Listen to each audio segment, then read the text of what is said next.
അപ്പോൾ ഇദ്ദേഹം പറയുന്നത് ഒരു ഒരു ടീമിലുള്ള ഒരു 8 താരങ്ങളിൽ പിന്നെ 4-ലധികം താരങ്ങൾക്ക്, ഒരു 5-ലധികം താരങ്ങൾക്ക് 15-ൽ താഴെ ടെസ്റ്റ് മത്സരങ്ങൾ മാത്രം കളിച്ച പരിചയമാണുള്ളത്.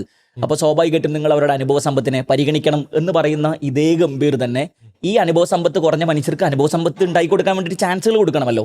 സായ് സുദർശനെ നമ്മൾ പിന്നെ 3-ാം സ്ലോട്ടിൽ സ്ഥിരമായി കാണുന്നൊരു മനുഷ്യനാണ് എന്ന് നമ്മൾ പറയുകയും അദ്ദേഹത്തെ 1-ാം മത്സരത്തിൽ നമ്മൾ ഇറക്കിയിട്ടില്ല എന്നുള്ളതാണ്.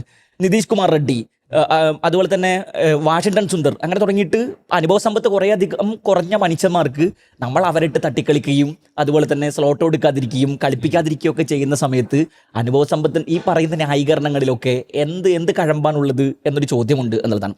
2, BCCI ഗൗതം ഗംഭീറിനെ മാറ്റാനുള്ള ഒരു സാധ്യതയും കാണുന്നില്ല എന്നുള്ളതാണ്. അപ്പോൾ ഇന്നലെ തന്നെ BCCIയുടെ പിന്നെ വിശദീകരണം എത്തിയിട്ടുണ്ട്.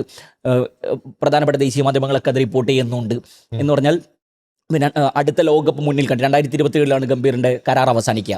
അപ്പോൾ അതിനു മുമ്പ് ഗംഭീറിനെ മാറ്റുക എന്ന് പറയുന്നത് അസാധ്യമാണ്. ടീം ഒരു ട്രാൻസിഷൻ പീരീഡിലാണുള്ളത്. അപ്പോൾ ലോകകപ്പ് മുന്നിൽ കണ്ടുകൊണ്ട് അദ്ദേഹത്തെ നിയമിച്ചിരിക്കുന്നു. അദ്ദേഹത്തെ മാറ്റുക എന്ന് പറയുന്നത് BCCI ഇപ്പോൾ ആലോചിച്ചിട്ടേ ഇല്ല എന്നുള്ളതാണ്. ഇപ്പോൾ ഗംഭീറിന്റെ ടെസ്റ്റ് ക്രിക്കറ്റിലടക്കമുള്ള കണക്കുകൾ ഇപ്പോൾ പിന്നെ വിജയ ശതമാനത്തിന്റെ കണക്കുകൾ പുറത്തു വന്നുകൊണ്ടിരിക്കുന്ന ഒരു സമയമാണുള്ളത്. അദ്ദേഹത്തിന്റെ വിജയ ശതമാനം കണക്കെടുത്ത് നോക്കിക്കഴിഞ്ഞാൽ 36% ടെസ്റ്റ് ക്രിക്കറ്റിൽ അദ്ദേഹത്തിന്റെ വിജയ ശതമാനം എന്ന് പറയുന്നത്. 2 വൈറ്റ് വാഷുകൾ തോൽക്കുന്നത് മുന്നിൽ വെച്ച് സോയിലാണെന്നുള്ളത് ഏറ്റവും പ്രധാനപ്പെട്ട കാര്യമാണ്. അതെ. അപ്പോൾ ഇന്ത്യൻ ക്രിക്കറ്റ് ചരിത്രത്തിൽ 50% മുകളിൽ വിജയമുള്ള പിന്നെ കോച്ചുമാരുടെ ലിസ്റ്റ് നമ്മളെടുത്ത് പരിശോധിച്ച് നോക്കാം. ഈ ലിസ്റ്റിൽ ഒന്നാമത് വരുന്നത് പിന്നെ അനിൽ കുംബ്ലെയാണ്. അനിൽ കുംബ്ലെ 17 ടെസ്റ്റ് മത്സരങ്ങളിൻ്റെ പിന്നെ പരിശീലിപ്പിച്ച സമയത്ത് വെറും ഒരൊറ്റ മത്സരമാണ് അദ്ദേഹം തോറ്റത്. 12 ജയങ്ങൾ അദ്ദേഹത്തിൻ്റെ ഉണ്ട് എന്നുള്ളതാണ്. രണ്ടാമത് രവിശാസ്ത്രിയാണ്. അദ്ദേഹത്തിൻ്റെ കാലം എന്ന് പറയുന്നത് ഇന്ത്യക്ക് ഒരു സുവർണ്ണകാലം എന്നൊക്കെ വേണമെങ്കിൽ നമുക്ക് ചരിത്രത്തിൽ അടയാളപ്പെടുത്താൻ കഴിയുന്ന രീതിയിൽ 45 മത്സരങ്ങൾ, ഒരു 24-ലധികം ടെസ്റ്റ് മത്സരം വിജയിക്കുന്നുണ്ട്. പിന്നെ വളരെ കുറഞ്ഞ പിന്നെ തോൽവികളാണുള്ളത്.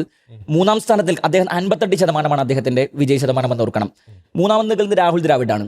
രാഹുൽ ദ്രാവിഡ് 24 മത്സരങ്ങൾ ഇന്ത്യയെ പരിശീലിപ്പിക്കുന്നു. അതിൽ 14 മത്സരങ്ങൾ ജയിക്കുന്നു, 7 മത്സരങ്ങൾ പരാജയപ്പെടുന്നു. അദ്ദേഹത്തിൻ്റെയും വിജയ ശതമാനം 58%. അപ്പോൾ ആദ്യമായി ഈ 50 കടന്ന 3 പരിശീലകർ അവരിപ്പോഴും ക്രിക്കറ്റ് സർക്കിളുകളിൽ നിറഞ്ഞു നിൽക്കുന്നുണ്ട് എന്നുള്ളതാണ്. അപ്പോൾ നമ്മൾ സ്വാഭാവികമായിട്ടും വിരൽ ചൂണ്ടുക രവിശാസ്ത്രിയിലേക്ക് നമ്മൾ വിരൽ ചൂണ്ടും.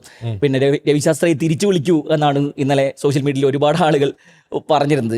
രാഹുൽ ദ്രാവിഡിനെ തിരിച്ചു വിളിക്കൂ നമ്മളിപ്പോൾ പറയില്ല, പക്ഷെ രവിശാസ്ത്രിയെ തിരിച്ചു വിളിക്കൂ എന്ന് പറയുന്നൊരു മുറവിളി. അതല്ലെങ്കിൽ നമ്മൾ പിന്നെ ഒരു വിദേശ കോച്ചിനെ പരിശീലിപ്പിക്കാൻ നിയമിക്കാൻ തയ്യാറാകുമോ എന്നുള്ള ചർച്ചകളൊക്കെ നിൽക്കുന്ന സമയത്താണ് BCCIയുടെ പ്രസ്താവന വരുന്നത്.